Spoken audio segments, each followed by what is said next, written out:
ETV ప్రేక్షకులకి నమస్కారం. శుభమస్తు కార్యక్రమానికి స్వాగతం. ఈనాటి శుభమస్తు కార్యక్రమంలోని గ్రహ ఫలమంశంలో గ్రహాల యొక్క స్థితిగతులు, వాటి యొక్క శుభాశుభ ఫలితాల గురించి పరిశీలిద్దాం. అలాగే ఈరోజు ద్వాదశ రాశుల వారికి అదృష్ట సంఖ్య, అదృష్ట వర్ణం, ప్రతికూల గ్రహాల దోష నివృత్తికే ఎటువంటి పరిహారాలు పాటించాలి అనేటువంటి విషయాలు తెలుసుకుందాం. ఈరోజు హిందువారం లేదా సోమవారం చంద్రుడి యొక్క పరిపాలన పూర్తిగా ఉంటుంది. ఈరోజు మరో విశేషం పాషాణ చతుర్దశి.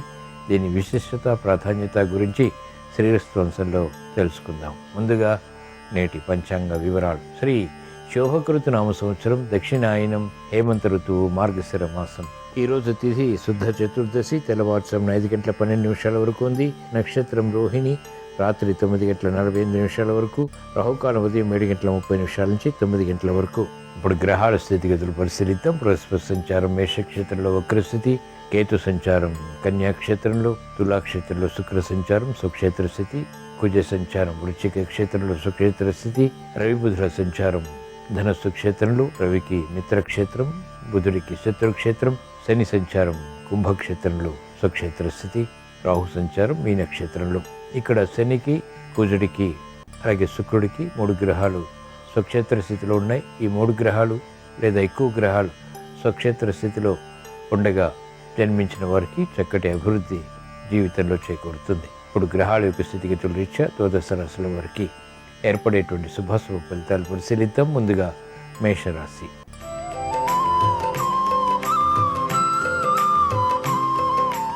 ఈరోజు మేషరాశి వారి ఫలితాన్ని పరిశీలించినట్లయితే ఆర్థిక విషయాలు అనుకూలిస్తాయి, సంబంధ బాంధవ్యాలు మెరుగవుతాయి, కార్యక్రమ నిర్వహణలో నైపుణ్యం కలిగి ఉంటారు. చేపట్టినటువంటి కార్యకలాపాలు సజావుగా పూర్తి చేసేటువంటి శక్తి, సామర్థ్యాలు వెన్నట్టు ఉంటాయి.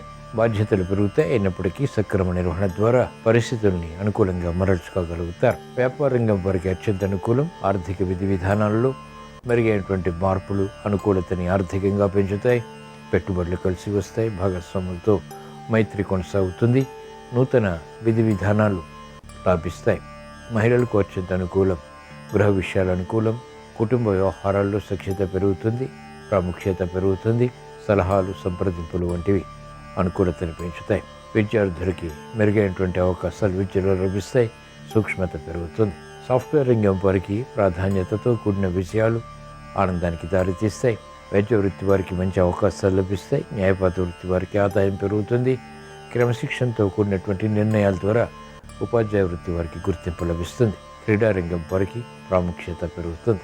ఈరోజు మేషరాశి వారు ప్రతికూల ప్రభావాన్ని దూరం చేసుకుని అనుకూలంగా మరల్చుకుని మంచి విజయాలు సాధించడానికి శ్రీ ఆంజనేయ స్వామిని దర్శించడం, స్మరించడం, పూజించడం శ్రేయస్కరం. తద్వారా మనోధైర్యం పెరుగుతుంది. కార్యకలాపాలు వేగవంతంగా పూర్తి చేయగలుగుతారు. సాహస నిర్ణయాలు లాభిస్తాయి.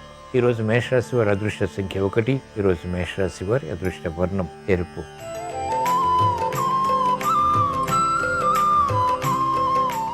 ఈరోజు వృషభ రాశి వారి ఫలితాన్ని పరిశీలించినట్లయితే ఆర్థిక వ్యవహారాల్లో అనుకూల పరిస్థితులు ప్రబలమవుతాయి. చేపట్టినటువంటి కార్యకలాపాలు కలిసి వస్తాయి. మెరుగైనటువంటి అవకాశాలకై తహతహ పెరుగుతుంది. గృహ నిర్మాణాది కార్యకలాపాలపై మక్కువ పెరుగుతుంది. బాధ్యతను సక్రమంగా నిర్వహించగలుగుతారు. వ్యాపార రంగం వారికి ఆధిక్యతతో కూడినటువంటి పోటీ ఉన్నప్పటికీ కార్యకలాపాలు సజావుగా పూర్తి చేసి విజయాలు సాధించగలుగుతారు. విద్యార్థులకి ఉత్తమ విజయ ప్రాప్తి చేకూరుతుంది. మహిళలకు ప్రాధాన్యతతో కూడినటువంటి విజయాలు సంతృప్తిని కలిగిస్తాయి. సినీ రంగం వారికి ప్రాముఖ్యత పెరుగుతుంది. ప్రాధాన్యంతో కూడినటువంటి నిర్ణయాల ద్వారా ఆర్థిక విజయాలు సాధించగలుగుతారు. వైద్య వృత్తి వారికి అత్యంత అనుకూలం. క్రీడారంగం వారికి మెరుగైనటువంటి అవకాశాలు వృత్తిలో లభిస్తాయి. న్యాయవాద వృత్తి వారికి పోటీ పెరుగుతుంది. సంబంధ బాంధవ్యాల విషయంలో ఉపాధ్యాయ వృత్తి వారు జాగ్రత్తలు పాటించాలి. ఈరోజు వృషభ రాశి వారు ప్రతికూల ప్రభావాన్ని దూరం చేసుకుని లేదా ఎదుర్కొని అనుకూలంగా మరల్చుకుని మంచి విజయాలు సాధించడానికి ఈశ్వర ఆరాధన, ఈశ్వర స్మరణ, ఈశ్వరాభిషేకం వంటి ప్రక్రియలు ఉపకరిస్తాయి. రుద్రాభిషేకం మేలుని కలిగిస్తుంది. గ్రహ ప్రతికూలతని ఎదుర్కొనేటువంటి శక్తి సామర్థ్యాలని కలిగిస్తుంది. తద్వారా విజయాలు ప్రాప్తిస్తాయి. ఈరోజు వృషభ రాశి వారి అదృష్ట సంఖ్య 9. ఈరోజు వృషభ రాశి వారి అదృష్ట వర్ణం తెలుపు.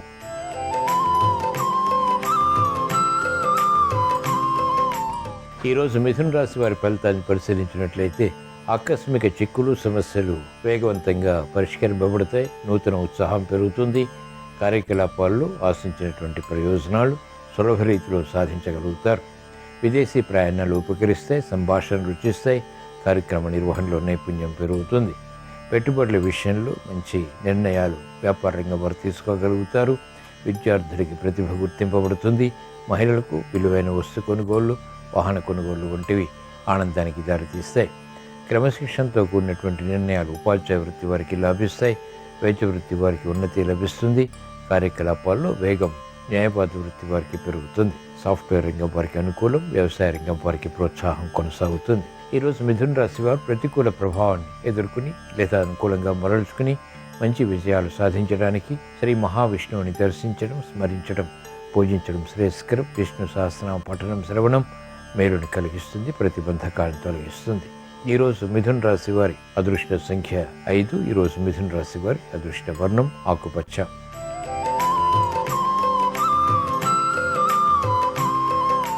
ఈరోజు కర్కాటక రాశి వారి ఫలితాన్ని పరిశీలించినట్లయితే ఆర్థిక విషయాల్లో అలజడి ఉంటుంది. నూతన కార్యకలాపాలకు శ్రీకారం చుట్టలేకపోతారు. ప్రతిబంధకాలు ప్రబలమవుతాయి. మెరుగైనటువంటి అవకాశాలకే చేసేటువంటి ప్రయత్నాలు విఘ్నాలకి దారితీస్తాయి. కార్యక్రమ నిర్వహణలో లోపాలు వెలుగులోకి వస్తాయి. ఓర్పు, సహనం తప్పనిసరి.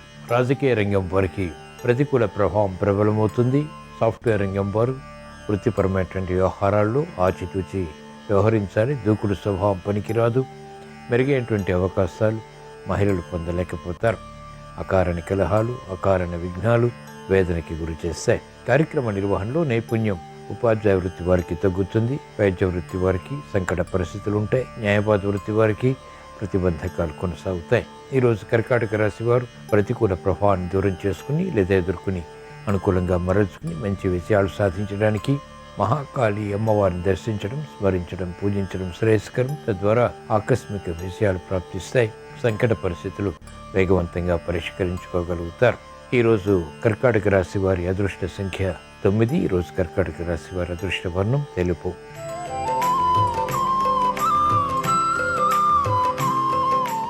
ఈరోజు సింహరాశి వారి ఫలితాన్ని పరిశీలించినట్లయితే ఆర్థిక వృద్ధి ఆనందానికి దారితీస్తుంది. క్రమశిక్షణతో కూడినటువంటి కార్యకలాపాలు కొనసాగించగలుగుతారు. పెట్టుబడులు లాభిస్తాయి. ఆశించినటువంటి కార్యక్రమ నిర్వహణలో విజయాలు సిద్ధిస్తాయి. చిరునవ్వు సంఘటనలు మహిళలకు ఆనందానికి దారితీస్తాయి. శుభవార్తలు వింటారు. ఇంపైన కార్యక్రమ నిర్వహణ ద్వారా నైపుణ్యాన్ని పెంపొందింప చేసుకోగలుగుతారు. విద్యార్థులకి సులభ రీతిలో విద్యా ప్రయత్నాలు లాభిస్తాయి. పెట్టుబడుల విషయంలో ఆనందకర పరిస్థితులు వ్యాపార రంగం వారికి కొనసాగుతాయి. అసాధ్య కార్యక్రమాలు సుసాధ్యం చేసేటువంటి ప్రయత్నాలు న్యాయవాద వృత్తి వారికి కలిసి వస్తాయి. వైద్య వృత్తి వారికి అత్యంత అనుకూలం. మెరుగైనటువంటి అవకాశాలు ఉపాధ్యాయ వృత్తి వారు పొందగలుగుతారు. ఈరోజు సింహరాశి వారు ప్రతికూల ప్రభావాన్ని దూరం చేసుకుని లేదా ఎదుర్కొని అనుకూలంగా మరల్చుకుని మంచి విజయాలు సాధించడానికి శ్రీ లక్ష్మీ నరసింహస్వామిని దర్శించడం, స్మరించడం, పూజించడం శ్రేయస్కరం. తద్వారా అదృష్ట సంఘటనలు ఆర్థిక పరంగా చేకూరుతాయి. ఆరోగ్య రక్షణ ఏర్పడుతుంది. ఈరోజు సింహరాశి వారి అదృష్ట సంఖ్య 9. ఈరోజు సింహరాశి వారి అదృష్ట వర్ణం ఎరుపు.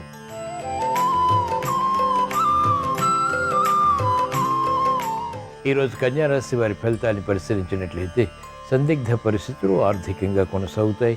నిర్ణయాలు త్వరితగతిన తీసుకోలేకపోతారు. ప్రతి పనిని పదే పదే చేయవలసినటువంటి ఆవశ్యకత ఉన్నప్పటికీ పట్టుదలతో కొనసాగించి అంతిమంగా విజయాలు సాధించగలుగుతారు. ఆరోగ్య విషయంలో చిరు సమస్యలు తలెత్తుతాయి. అయినప్పటికీ పరిష్కారాలు కూడా పొందగలుగుతారు. ప్రయాణాల విషయంలో జాగ్రత్తలు పాటించాలి. అభివృద్ధి కార్యక్రమాలు వ్యాపార రంగం వారికి మెల్లమెల్లగా కలిసి వస్తాయి. ఆలోచన విధానంలో మంచి మార్పులు విద్యార్థులకి తప్పనిసరి. మహిళలకు ఆరోగ్య రక్షణ తప్పనిసరి. ఆర్థిక విషయాల్లో కూడా అలజడి ఉంటుంది. ఇతరులను నమ్మి మోసపోయేటువంటి సంఘటనలు కూడా చోటు చేసుకుంటాయి. రాజకీయ రంగం వారికి పట్టుదలతో కూడినటువంటి కార్యక్రమ నిర్వహణ తప్పనిసరి. మెరుగైనటువంటి అవకాశాలు గట్టి ప్రయత్నాల ద్వారా, పునఃప్రయత్నాల ద్వారా మాత్రమే లభిస్తాయి. న్యాయవాద వృత్తి వారికి వృత్తిపరమైనటువంటి వ్యవహారాల్లో విజయాలు సాధ్యపడతాయి. కార్యక్రమాలు వేగవంతంగా వ్యవసాయ రంగం వారు పూర్తి చేయగలుగుతారు. నష్టద్రవ్య ప్రాప్తి చేకూరుతుంది. కార్యక్రమాల్లో వేగం ఉపాధ్యాయ వృత్తి వారికి పెరుగుతుంది. ఈరోజు కన్యారాశి వారు ప్రతికూల ప్రభావాన్ని దూరం చేసుకుని లేదా ఎదుర్కొని అనుకూలంగా మరల్చుకుని మంచి విజయాలు సాధించడానికి శ్రీ మహావిష్ణువుని దర్శించడం, స్మరించడం, పూజించడం శ్రేయస్కరం. విష్ణు సహస్రనామ పఠనం, శ్రవణం మేలుని కలిగిస్తుంది. అష్టమ బృహస్పతి ద్వారా ఇతర గ్రహ ప్రతికూలత ద్వారా ఏర్పడేటువంటి ప్రతిబంధకాలు తొలగిపోతాయి. ప్రశాంతత పెరుగుతుంది. ఈరోజు కన్యా రాశి వారి అదృష్ట సంఖ్య 5. ఈరోజు కన్యా రాశి వారి అదృష్ట వర్ణం ఆకుపచ్చ.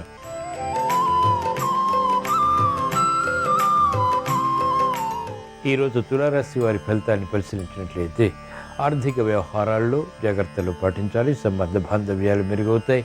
కార్యక్రమ నిర్వహణలో నైపుణ్యం కలిగి ఉంటారు. మిత్రుల ద్వారా లబ్ధి చేకూరుతుంది. భాగస్వాములతో కూడినటువంటి ఒప్పందాలు వ్యాపార రంగం వారికి కలిసి వస్తాయి. నూతన ఉత్సాహం మహిళలు పొందగలుగుతారు. పిల్లల విషయంలో అనుకూలత ఏర్పడుతుంది. సఖ్యత పెరుగుతుంది. ఆనందకర వార్తలు ఇంపును కలిగిస్తాయి. మెరుగైనటువంటి అవకాశాలు రాజకీయ రంగం వారికి చేకూరుతాయి. లబ్ధితో కూడినటువంటి కార్యక్రమ నిర్వహణ మహిళలకు కలిసి వస్తుంది. న్యాయవాద వృత్తి వారికి అత్యంత అనుకూలం. వైద్య వృత్తి వారికి ఉన్నతి లభిస్తుంది. బలోపేతమైనటువంటి నిర్ణయాలు వ్యవసాయ రంగం వారు తీసుకోగలుగుతారు. కార్యక్రమాలు చేపట్టగలుగుతారు. ఈరోజు తులారాశి వారు ప్రతికూల ప్రభావాన్ని దూరం చేసుకుని అనుకూలంగా మరల్చుకుని మంచి విజయాలు సాధించడానికి శ్రీ లక్ష్మీ నరసింహస్వామిని దర్శించడం, స్మరించడం, పూజించడం శ్రేయస్కరం. తద్వారా విపత్కర పరిస్థితులు కనుమరుగవుతాయి. ప్రశాంతత పెరుగుతుంది. సులభ విజయాలు సాధ్యపడతాయి.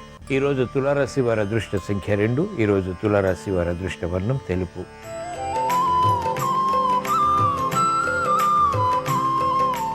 ఈరోజు వృశ్చిక రాశి వారి ఫలితాన్ని పరిశీలించినట్లయితే సంబంధ బాంధవ్యాల విషయంలో జాగ్రత్తలు పాటించాలి. శత్రువులపై విజృంభించగలుగుతారు. శత్రు భీతి కూడా సమాంతరంగా ఉంటుంది. కార్యకలాపాల్లో ఆచితూచి వ్యవహరించి చేపట్టినటువంటి కార్యకలాపాలు మాత్రమే విజయాలకి దారితీస్తాయి. మహిళలు ఆరోగ్య విషయంలో జాగ్రత్తలు పాటించాలి. అకారణ కలహాలు ప్రబలమై సమస్యలుగా మారేటువంటి సంఘటనలు ఉంటాయి. విద్యార్థులకి విద్యాపరమైనటువంటి విషయాలపై ఆసక్తి తగ్గుతుంది. మందత్వం పెరుగుతుంది. క్రమశిక్షణతో కూడినటువంటి కార్యక్రమ నిర్వహణ న్యాయవాద వృత్తి వారికి లాభిస్తుంది. వైద్య వృత్తి వారికి సామాన్యం. ఆశించినటువంటి కార్యకలాపాలు వ్యవసాయ రంగం వారికి మెల్లమెల్లగా కలిసి వస్తాయి. నూతన అంశాలు సాఫ్ట్వేర్ రంగం వారికి లాభిస్తాయి. ఈరోజు వృశ్చిక రాశి వారు ప్రతికూల ప్రభావాన్ని దూరం చేసుకుని లేదా ఎదుర్కొని అనుకూలంగా మరల్చుకుని మంచి విజయాలు సాధించడానికి శ్రీ లక్ష్మీ నరసింహస్వామిని దర్శించడం, స్మరించడం, పూజించడం శ్రేయస్కరం. తద్వారా వేగవంతమైనటువంటి విజయాలు ప్రాప్తిస్తాయి. అవరోధాలు, అడ్డంకులు, విరోధాలు కనుమరుగవుతాయి. ప్రశాంతత పెరుగుతుంది. ఈరోజు వృశ్చిక రాశి వారి అదృష్ట సంఖ్య 9. ఈరోజు వృశ్చిక రాశి వారి అదృష్ట వర్ణం ఎరుపు.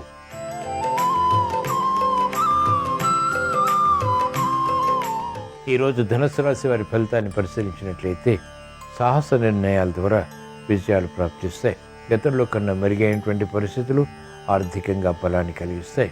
శత్రువులు మిత్రులు అవుతారు. ఆర్థిక వ్యవహారాల్లో మెరుగైనటువంటి అవకాశాలు చేజిక్కించుకోగలుగుతారు. ప్రతిభ గుర్తింపబడుతుంది. బాధ్యతలు పెరిగినప్పటికీ మంచి నిర్వహణ ద్వారా పేరు ప్రఖ్యాతులు సాధించగలుగుతారు. విజయ పరంపర న్యాయవాద వృత్తి వారికి ఉంటుంది. కార్యకలాపాల్లో వేగం వైద్య వృత్తి వారు కొనసాగించగలుగుతారు. విద్యార్థులకి అత్యంత అనుకూల కాలం. సూక్ష్మతతో కూడినటువంటి నిర్ణయాల ద్వారా విద్యా అవకాశాలు సులభ రీతిలో చేజిక్కించుకోగలుగుతారు. మెరుగైనటువంటి కార్యక్రమ నిర్వహణ ఉపాధ్యాయ వృత్తి వారు చేపట్టగలుగుతారు.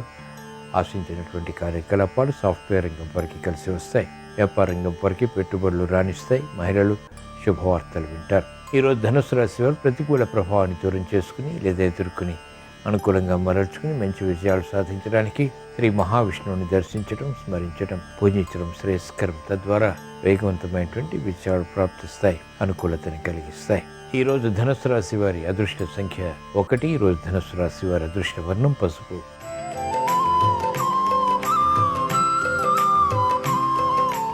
ఈరోజు మకర రాశి వారి ఫలితాన్ని పరిశీలించినట్లయితే సందిగ్ధ పరిస్థితులు వృత్తిపరంగా కొనసాగుతాయి. వ్యాపార విషయాల్లో ఆచితూచి వ్యవహరించాలి.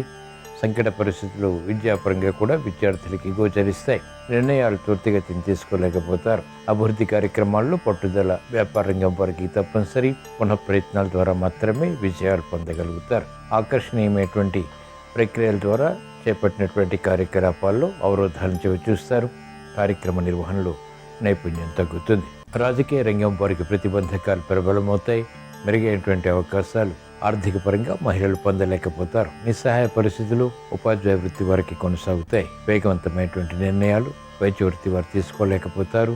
అభివృద్ధి కార్యక్రమాల్లో ఆటంకాలు న్యాయవాద వృత్తి వారికి ఎదురవుతాయి. ఈరోజు మకర రాశి వారు ప్రతిబంధకాలు దూరం చేసుకుని లేదా ఎదుర్కొని అనుకూలంగా మరల్చుకుని మంచి విజయాలు సాధించడానికి శ్రీ మహావిష్ణువుని దర్శించడం, స్మరించడం, పూజించడం శ్రేయస్కరం. తద్వారా ఏలినాటి శని ద్వారా ఇతర గ్రహ ప్రతికూలత ద్వారా ఏర్పడేటువంటి విఘ్నాలు తొలగిపోతాయి, విజయాలు సాధించగలుగుతారు, ఆరోగ్య రక్షణ చేకూరుతుంది.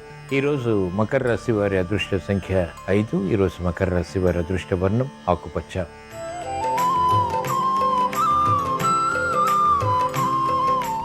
ఈరోజు కుంభరాశి వారి ఫలితాన్ని పరిశీలించినట్లయితే సమస్యలు జటిలమవుతాయి. చేపట్టినటువంటి కార్యకలాపాల్లో మందత్వం కొనసాగుతుంది. నత్తనడక కార్యక్రమాల ద్వారా ఏర్పడినటువంటి ప్రతికూలత న్యాయవాద వృత్తి వారికి సమస్యలుగా మారుతుంది. ప్రతిబంధకాలు వైద్య వృత్తి వారికి తారసపడతాయి. విద్యార్థులు కఠిన నిర్ణయాలు తీసుకోవాల్సినటువంటి సమయం ఇది. ఆర్థిక సంబంధిత లావాదేవీల విషయంలో వ్యాపార రంగం వారు జాగ్రత్తలు పాటించాలి. అభివృద్ధి కార్యక్రమాల్లో ఆటంకాలు ఉపాధ్యాయ వృత్తి వారికి ఎదురవుతాయి. వ్యవసాయ రంగం వారికి ప్రోత్సాహం కొనసాగుతుంది. ఈరోజు కుంభరాశి వారు ప్రతికూల ప్రభావాన్ని దూరం చేసుకుని అనుకూలంగా మరల్చుకుని మంచి విజయాలు సాధించడానికి ఈశ్వరారాధన, ఈశ్వర స్మరణ, ఈశ్వరాభిషేకం వంటి ప్రక్రియలు ఉపకరిస్తాయి. రుద్రాభిషేకం మేలును కలిగిస్తుంది. ఏలినాటి శని ద్వారా ఇతర గ్రహ ప్రతికూలత ద్వారా ఏర్పడేటువంటి సమస్యల్ని పరిష్కరింపచేసుకునేటువంటి శక్తి సామర్థ్యాలను కలిగిస్తుంది. ఈరోజు కుంభరాశి వారి అదృష్ట సంఖ్య 2. ఈరోజు కుంభరాశి వారి అదృష్ట వర్ణం తెలుపు.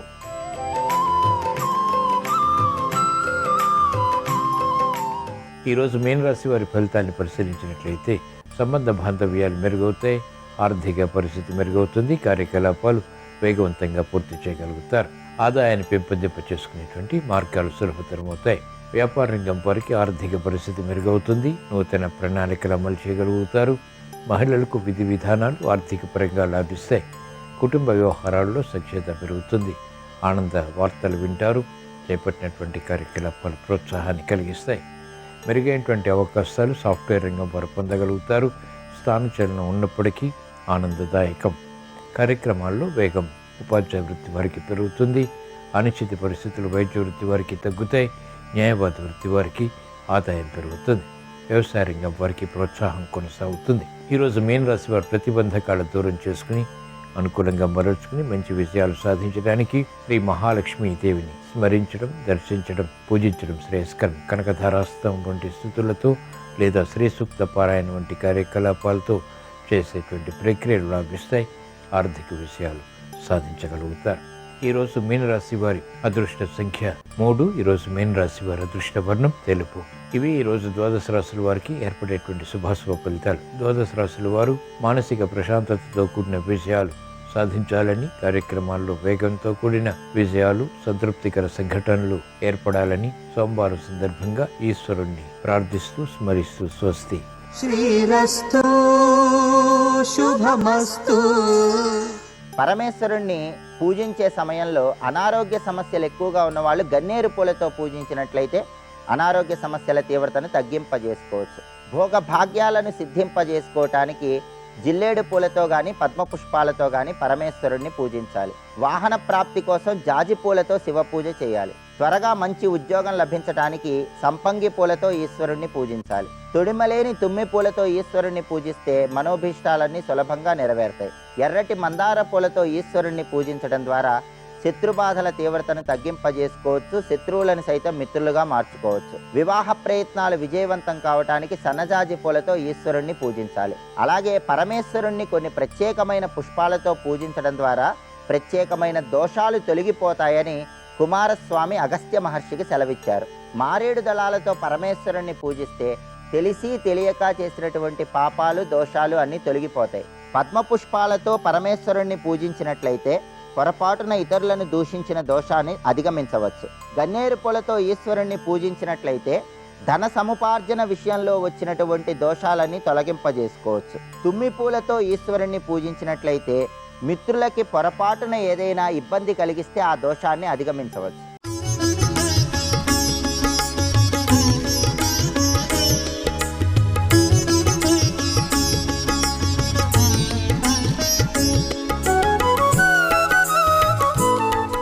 శుభమస్తు కార్యక్రమంలో గృహబలం అంశానికి స్వాగతం.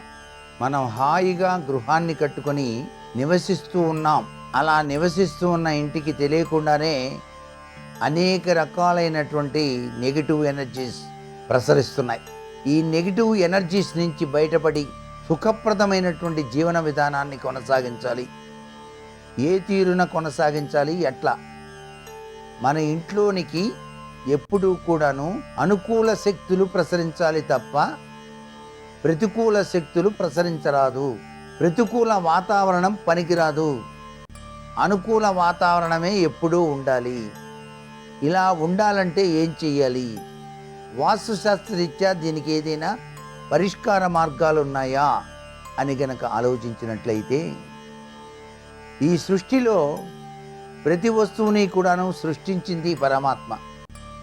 అందుచేత పరమాత్మకు సంబంధించినటువంటి దైవీ తత్వంలో ఉన్నటువంటి విధి విధానాల్ని పాటించడం చాలా మంచిది. ప్రతి వాళ్ళు ఇంట్లో అంటే దైవదత్తమైనటువంటి పూజలు చేయాలి. దైవదత్తమైన పూజలు అంటే శివాభిషేకం ప్రతి వాళ్ళు నిర్వహించవచ్చు. స్త్రీలు కూడా శివాభిషేకం చేయవచ్చు. అలాగే దేవునికి సంబంధించినటువంటి చక్కటి స్తోత్రపట్నం ప్రతి ఇల్లాలు కూడా ఇంట్లో చక్కగా చదువుకోవాలి. ఇలా గనక చేసినట్లయితే మీ ఇంటిలోకి చక్కటి దేదీప్యవంతమైన శక్తి పుంజాలు వచ్చి తీరుతాయి. అలాగే నెగిటివ్ పవర్స్ అంటే ప్రతికూల వాతావరణం కనుక ఉన్నట్లయితే వాటిని చిన్నాభిన్నం చేయటానికి చక్కగా సహకరించేటువంటి ప్రక్రియల్లో మనకు అనేక రకాలైనటువంటి అద్భుతవంతమైనటువంటి దైవీ శక్తులకు సంబంధించినటువంటి వస్తువులు కొన్ని ఉన్నాయి. ఆ దైవీ సంబంధమైన వస్తువుల్లో మనకి ఎక్కువగా కనిపించేది తాబేలు. తాబేలు అంటే క్రిస్టల్ తాబేలు. ఆ క్రిస్టల్ తాబేలుని మీరు ఇంట్లో ఉంచుకోండి. అది కూడాను ఉత్తర దిశ నుంచి దక్షిణం వైపుకు తల చూస్తున్నట్టుగా మీరు కనుక అమర్చుకున్నట్లయితే ఇంటి హాలులో తప్పనిసరిగా అనుకూలమైనటువంటి శక్తి పుంజాలు మీ ఇంట్లోకి ప్రవేశిస్తాయి. అట్లాగే లాఫింగ్ బుద్ధ, నవ్వుతూ ఉన్నటువంటి బుద్ధుడు చుట్టూతా నాణేలతో ఉంటాడు. అటువంటి లాఫింగ్ బుద్ధని మీ సింహద్వారం వైపు చూస్తున్నట్టుగా అమర్చండి. అలాగే కస్తూరికాయ, మీరు కస్తూరికాయని గనక మీ ఇంటి బీరువాలో గనక ధనం దాచుకునే చోట కనుక ఉంచుకున్నట్లయితే సర్వ విధములైనటువంటి అనుకూల శక్తులు వస్తాయి. అలాగే ఏకాక్షి నారికేళం, ఈ ఏకాక్షి నారికేళాన్ని మీరు పూజ చేసేటువంటి మందిరంలో ఉంచుకుంటే సర్వవిధ సంపత్తులు మీకు లభ్యపడతాయి. అట్లాగే మోతీ శంఖం, చిన్న మోతీ శంఖం ఉంటుంది. దాంట్లో కొద్దిగా నీళ్లు పోసి నమస్కారం చేస్తే చాలండి, మీకు లక్ష్మీ కటాక్షం వచ్చి తీరుతుంది. ఇవన్నీ కూడాను అనుకూల శక్తుల్ని మీ ఇంట్లోకి ప్రసరింపచేసుకోవడానికి ఆస్కారవంతమైనటువంటి ప్రభావాన్ని అందజేసేటువంటి విధి విధానాలు అన్నమాట. అలాగే గృహానికి కానీ స్థలానికి కానీ దక్షిణ వైపు రోడ్డు సూల వస్తే అతివేగంగా మీ ఇంట్లోకి నెగిటివ్ ఎనర్జీ వచ్చి తీరుతుంది. అస్సలు పనికిరాదు ఈ రోడ్డు సూల అనేటువంటిది. యజమానికి శత్రుబాధలు, కోర్టు సమస్యలు కూడాను ఎక్కువ అవుతాయన్నమాట.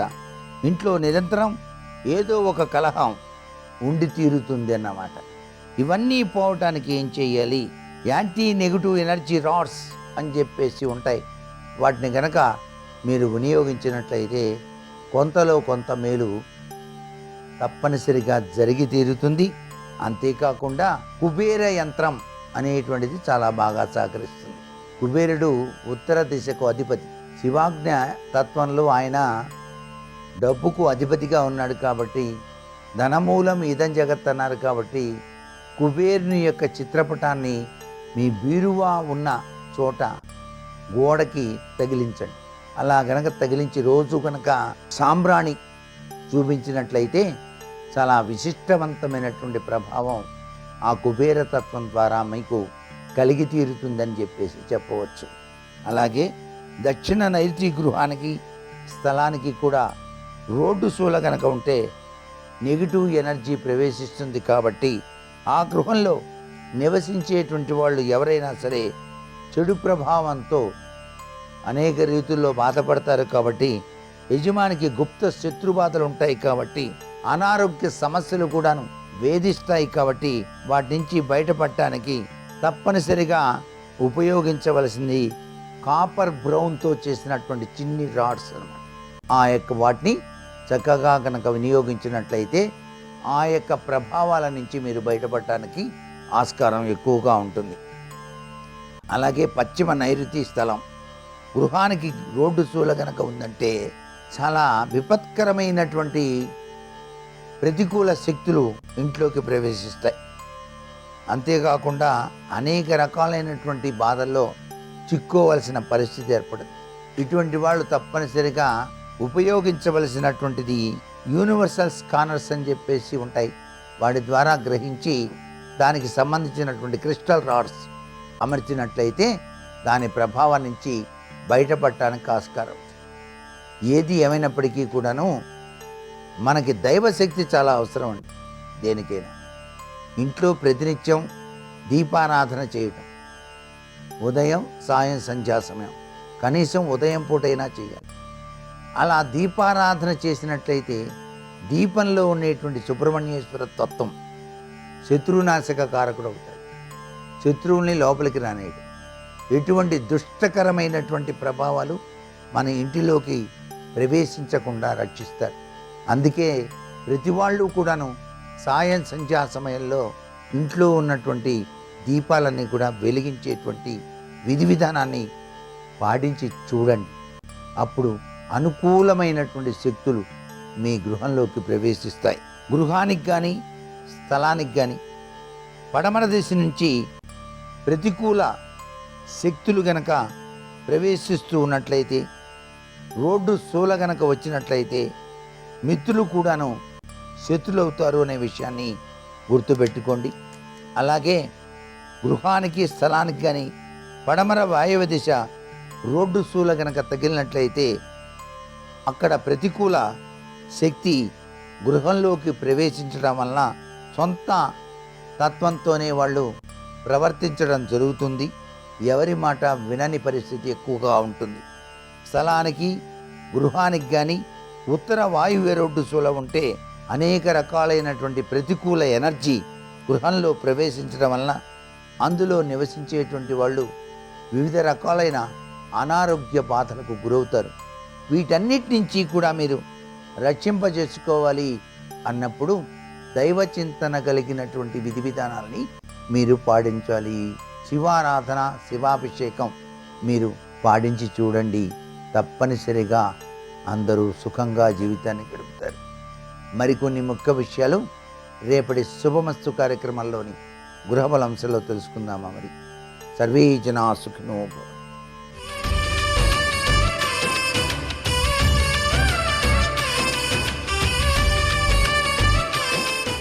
శుభోదయం. శుభమస్తు కార్యక్రమంలో ఆనందయోగం అనే అంశానికి స్వాగతం. ఈశ్వరుడు సదా ఆనందంగా ఉండే దైవం. అనంతమైనటువంటి కాలకూట విషయాన్ని గణనంలో నింపుకొని, ప్రపంచమంతా కూడా లీనం చేసే శక్తిని లోన నింపుకొని, అలాగే విధ్వంసం సృష్టించే విధంగా ఉండే మహాగ్ని జీవాలతో కూడుకున్న తృతీయ నేత్రం కలిగి ఉండి, అంత వేడి లోన ఉన్నా కూడా సదా శాంత చిత్తుడై ప్రశాంత వదనంతో ఆనందాన్ని భజిస్తూ ఆనందాన్ని మనకు అందించే విధంగా ఆ చల్లని కొండలపైన సదా అభిషేక ప్రియుడై తెల్లని రూపుతో దర్శనమిస్తాడు అంటుంది శాస్త్రం. శాంతం పద్మాసనస్థం శశిధర మకుటం పంచవక్త్రం త్రినేత్రం. అలాంటి ఆ పరమశివుడిని, శుద్ధ స్ఫటిక సంకాశంగా ఉండేటటువంటి తెల్లటి ఆ పరమశివుడిని అర్చించేటటువంటి క్రమంలో అమావాస్యకు ముందుగా వచ్చేటటువంటి త్రయోదశితో కూడిన చతుర్దశి విశేషం.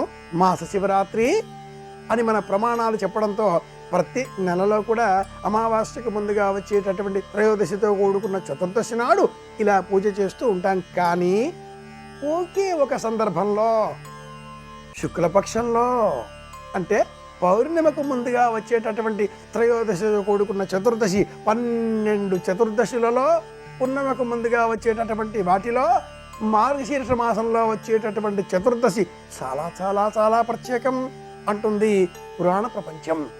ఇందులో ఈ చతుర్దశికి పాషాణ చతుర్దశి అనే పేరు మనకు హేమాద్రి పండితుల వారు అందించారు. విశేషంగా ఈ సందర్భాన్ని పురస్కరించుకొని శివ నక్త వ్రతం అనేటటువంటి పేరిట ఈశ్వరారాధన చెయ్యాలి. సాయంత్రం వరకు ఉపవాస వ్రతం పాటించడం, యథాశక్తి శివనామస్మరణ చేయడం, నుదుటన భస్మరేఖలు ధరించడం, ఎప్పుడూ శివ ఓం నమ శివాయ పంచాక్షరి మహామంత్రాన్ని లేక ద్వ్యక్షరి మహామంత్రాన్ని జపం చేస్తూ ఉండడం, తెల్లని వస్త్రాలు ధరించడం, లేదా యథాశక్తి మౌనవ్రతం పాటించడం, ఇలా ఏదో ఒక నియమాన్ని స్వీకరించి ఈ చతుర్దశిని పాషాణ చతుర్దశి అనే పేరిట గల ఈ చతుర్దశిని శివ నక్త వ్రతం పేరిట ఉమామహేశ్వర ఆరాధనగా పాటించినట్లయితే క్షేమం కలుగుతుంది అంటుంది పరిహార విజ్ఞాన శాస్త్రం. పాషాణము అంటే రాతి బిడ్డ. పరమేశ్వరుడిని రాతి బిడ్డ రూపంలో మనం అర్చన చేస్తూ ఉంటాం. అలింగ రూపంలో అన్నప్పుడు ఏ రూపము లేకుండా ఉండే స్వరూపం. అలాగే ఆ స్వరూపానికి ఎటువైపు చూచినా స్వామి వదనారవిందమే అని కూడా శాస్త్రం చెప్తుంది. ఇతర దేవీ దేవతాకంగా చేసేటటువంటి విగ్రహారాధన రూపాలలో ఆయా దేవీ దేవతాకంగా కూడా అందరికీ కూడా కాళ్ళు, చేతులు, ముఖము, ముక్కు, కళ్ళు, బొట్టు, అలంకారం అంతా కూడా ఉండగా శివలింగానికి ఇవన్నీ కూడా ఏమీ లేవే. ఎటువైపు చూచినా చైతన్యవంతమైన ఈ రూపంలో పాషాణ చతుర్దశి అన్న పేరిట మనలో ఆరోగ్యం పెంచుకునే నిమిత్తమై పరమేశ్వరుడికి ప్రీతికరంగా పాలు, పెరుగు, పంచదార, మంచినీరు, అలాగే యథాశక్తి తేనె వీటితో అభిషేకం సేవ నిర్వహించాలి అంటుంది సంప్రదాయం. పంచదారకి బదులుగా బెల్లం పానకం వినియోగించాలి లేదా చెరుకు పానకం వినియోగించాలి అని ప్రమాణం. ఇలాగే ఈ క్రమంలో పరమేశ్వర ఆరాధన చేసేటటువంటి విధానంలో ఈశ్వరా నీవేత పైతఃపరం పెరుగను అంటూ స్తోత్రం చేస్తూ కాళహస్తీశ్వర సంబంధంగా కానీ, శ్రీశైల సంబంధంగా కానీ, పంచారామ క్షేత్ర సంబంధంగా కానీ, ద్వాదశ జ్యోతిర్లింగ సంబంధంగా కానీ, సౌరాష్ట్రే సోమనాథంచ 12 జ్యోతిర్లింగాల రూపాలలో కానీ, దేశమంతా కూడా ఒక్కటే అనే రూపంలో కానీ, అన్ని రూపాలలో కూడా ఆ పరమేశ్వరుడిని స్తోత్రం చేస్తూ పాటించేటటువంటి విధులు, విధానాలలో, సంప్రదాయాలలో, పరిహార మార్గాలలో ప్రధానమైనది ఒకటి మారేడు మొక్కను పూజించడం. ఇతర సందర్భాలలో మారేడు మొక్కను దానం చేయవచ్చును. మార్గశీర్ష మాసంలో పాషాణ చతుర్దశి అనే ఈ వ్రతంలో చెప్పబడ్డ అంశం చాలా విశేషమైనది. ఇక్కడ పరమేశ్వరారాధన అంటే విగ్రహ రూపంలో శివలింగం తెచ్చి పూజించడం కాకుండా మారేడు మొక్కను పూజించాలి అంటుంది పరిహార విజ్ఞానం. ఒక్క మారేడు మొక్కను సేకరించి సాయంత్రంలోగా ఈశ్వర స్వరూపమే అన్నట్లుగా పూజించి, నీటి చేత అభిషేకించి, పసుపు, కుంకుమ, గంధము, అక్షింతల చేత అలంకరించి, వస్త్రం చేత కూడా అలంకరించి, తదుపరి ఆ మొక్కను సమీపంలో ఉండే ఏదైనా ఆలయానికి తీసుకువెళ్ళి ఆ ఆలయంలో నిర్వాహకులకు చెప్పిన తరువాత మాత్రమే ఆలయంలో ఆ మొక్కను నాటి సంరక్షణ చర్యలు చేపట్టాలి. ఇలా పాషాణ చతుర్దశి నాడు ఎవరైతే మారేడు మొక్కని నాటి సంరక్షణ చర్యలు చేపడతారో అలాంటి వారికి ఏ అనారోగ్యాలు దరిచేరవు అంటుంది పరిహారం. పాషాణము అంటే రాయి. సామాన్యంగా ఏదైనా తెలియని విషయం తెలిసినప్పుడో, ఇతరులు చెప్పడానికి ఇబ్బంది కలిగించే విషయం తోచినప్పుడు గుండెల్లో రాయి పడిందండి అంటూ ఉంటారు. గుండెల్లో రాయి పడ్డట్టు అయిందండి అంటూ ఉంటారు. ఏమిటో కడుపంతా కూడా ఏదో రకంగా ఉంది, బల్ల అలా ఏదో పడిందా ఏమిటా అంటూ ఉంటారు. బల్ల అంటే 4 కాళ్ళతో ఉండే మేజా బల్ల అని కాదు సుమా, బల్ల అంటే రాయి అని అర్థం. అలాగే ఇలా చూచిన ఎడల, ఆ శబ్దాన్ని మనం పరిశీలించిన ఎడల మన దేహంలో కూడా దిగులు, విషాదము, దుఃఖము, భయము, ఆక్రోశము, అసూయ, ఏ విధంగా కూడా ఏ విషయంలో కూడా మన మనసులో ఉత్సాహం లేకపోవడం, నిరీశ్వరవాదం, నిశ్చైతన్య విధానం, నాస్తికత్వం ప్రబలడం, ఇవన్నీ కూడా బల్ల పడ్డట్టే. రోగాలకి ఇవన్నీ కూడా మెట్ల వలె ఉపయోగపడేవే అవుతాయి. ఒక రోగం మనలో అలా మెట్టు మెట్టు మెట్టు ఎక్కి పైకి వెళ్ళాలి అంటే అసూయ మొదటి మెట్టు, ఆ తదుపరి క్రోధము, ఆ రకంగా అన్నీ కూడా ఆ 6 వర్గాలు కూడా కాగా ఆ తదుపరి ఇంకా అనేకం. కనుక ఈ మెట్లు లేకుండా ఉండాలి, రోగం లేకుండా ఉండాలి, మనసులో బల్ల పడకుండా ఉండాలి అంటే, రోగం రాకుండా మన మనసులో గుండెల్లో రాయి పడ్డట్టుగా లేకుండా ఉండాలి అంటే పాషాణ చతుర్దశి నాడు మారేడు మొక్కను పూజించాలి. మహావృక్షంగా ఎక్కడే మనకు ఆలయంలో మారేడు చెట్టు కనిపించినట్లయితే ఆ చెట్టు చుట్టూరా రాగి చెంబులో కాసిని నీరు, కాసిని పాలు కలుపుకొని ఆ పాలను రాగి చెంబులో ఆ మారేడు చెట్టు చుట్టూరా పోసి తెలుపు రంగులో ఉండే దారాన్ని ఆ మారేడు చెట్టుకు 5 వరుసలు చుట్టి తదుపరి 2 చేతులు జోడించి ఆ చెట్టుకి నమస్కరించి తదుపరి శివాలయంలో శివ దర్శనం చేసుకుంటే పరమేశ్వరుడు నీ మనసులో సుప్రతిష్ఠితమవుతాడు. ఆనందకరంగా ఉండే ఆ పరమేశ్వరుని అనుగ్రహంతో సమస్త సంకల్పాలు సులభంగా నెరవేరుతాయి అంటుంది పరిహార విజ్ఞాన శాస్త్రం. కృష్ణుడు సంతానం కోరి శివుడినే స్తోత్రం చేశాడు. ప్రపంచంలో ఏది జరగాలి అన్నా ఈశ్వరారాధనని ప్రధానం అంటుంది పారమార్థిక విజ్ఞానం. రామచంద్రమూర్తి రావణుని సంహరించిన అనంతరం కూడా రామేశ్వరంలో శివలింగ ప్రతిష్ఠ చేశాడు. మన గృహాలలో కూడా సందర్భం ఏదైనా బారసాల కావచ్చు, గృహప్రవేశం కావచ్చు, ఉపనయనం కావచ్చు, వివాహం కావచ్చు, పుట్టినరోజు కావచ్చు, వివాహం రోజు కావచ్చు, సందర్భం ఏదైనా శివాలయంలో శివాభిషేకం నిర్వహించడం, ఇంటిలో కూడా శివాభిషేకం నిర్వహించడం, అన్నింటికీ కూడా చరమ స్థాయిలో ఉండేటటువంటి ఉపచార విధి, పరిహార విధి శివాభిషేకం అంటుంది శాస్త్రం. కనుక శివారాధన, శివస్మరణ, పాషాణ చతుర్దశి ఈ అపురూపమైన సందర్భాన్ని పురస్కరించుకొని 12 చతుర్దశిలలో పౌర్ణిమకు ముందుగా వచ్చేటటువంటి చతుర్దశిలలో మార్గశీర్ష చతుర్దశి మహామహిమాన్వితమైనది. శీఘ్రమే యోగాన్ని, అదృష్టాన్ని, ఐశ్వర్యాన్ని, ఆనందాన్ని అందిస్తుంది. కనుక శివనామస్మరణ చేద్దాం. సోమానక్తం దివాసాయం ఇది మరొక విశేషం. ఎప్పుడూ ప్రతి సంవత్సరం కూడా వచ్చేటటువంటి ఈ చతుర్దశి, పాషాణ చతుర్దశి, ఈ సంవత్సరం సోమవారం రావడం బంగారానికి తావి అబ్బినట్లు అంటుంది ఆగమ శాస్త్రం. శివారాధనకు సోమవారం చాలా ప్రత్యేకమైనది. ఈశ్వరుడు అభిషేక ప్రియుడు.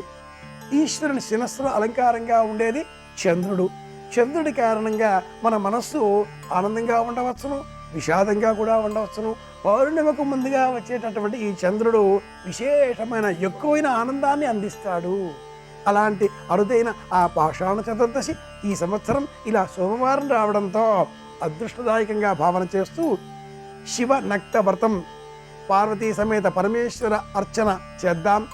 శివానుగ్రహంతో అందరికీ క్షేమం కలగాలి, అందరూ ఆనందంగా ఉండాలి అని కోరుకుందాం. మళ్ళీ రేపు కలుసుకుందాం. శుభమస్తు. శ్రీరామ జయం. ఓం నమః శివాయ.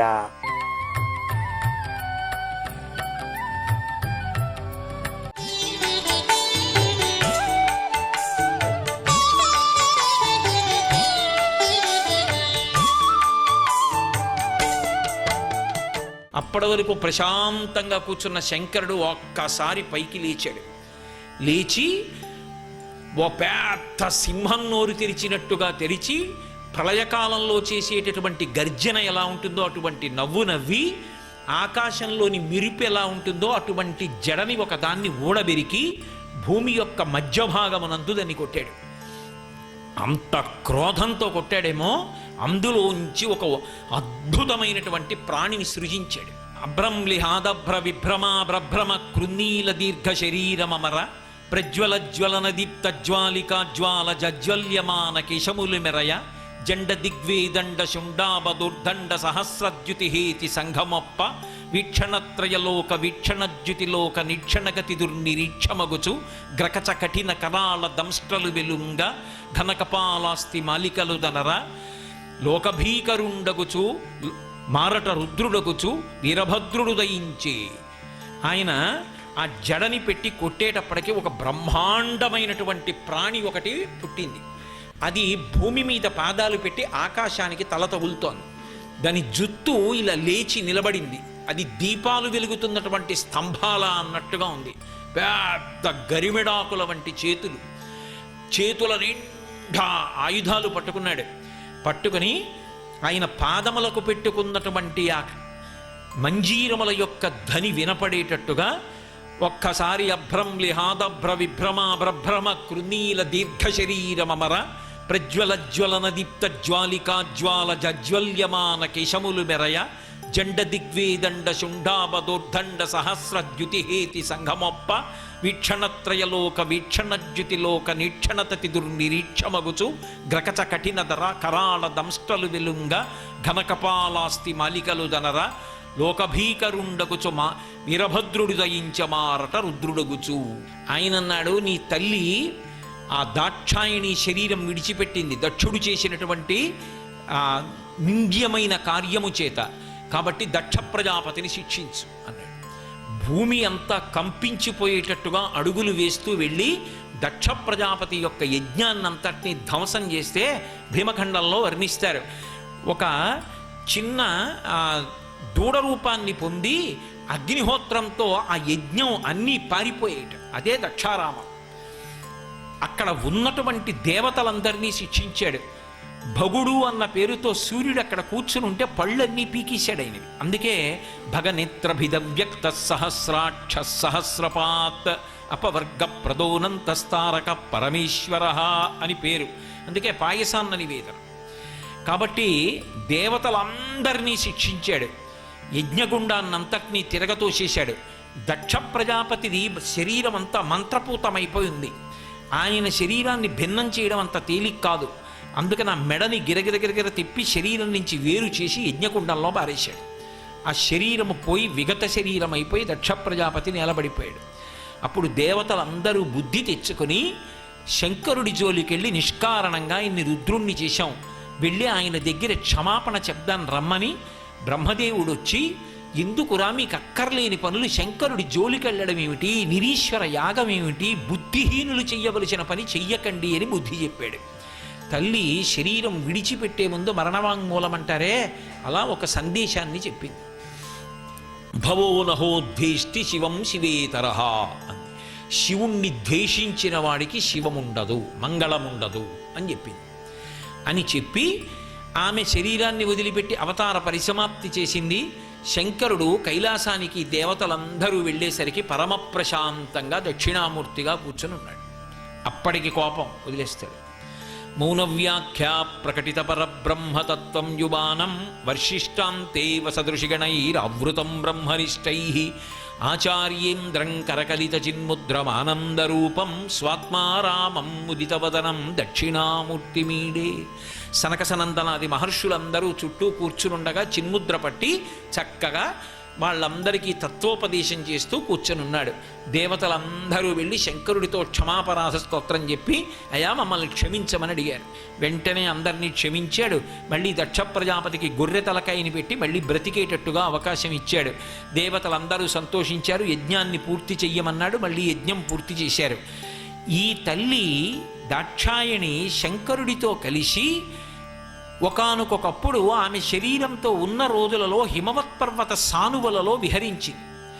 ఆ విహరించినప్పుడు హిమవంతుని యొక్క భార్య మేనకాదేవి చూసింది అమ్మవారిని. చూసి పిల్ల ఎంత బాగుందో, నాకు ఇలాంటి పిల్ల కూతురుగా వస్తే బాగుండు అని మనసులో అనుకుంది.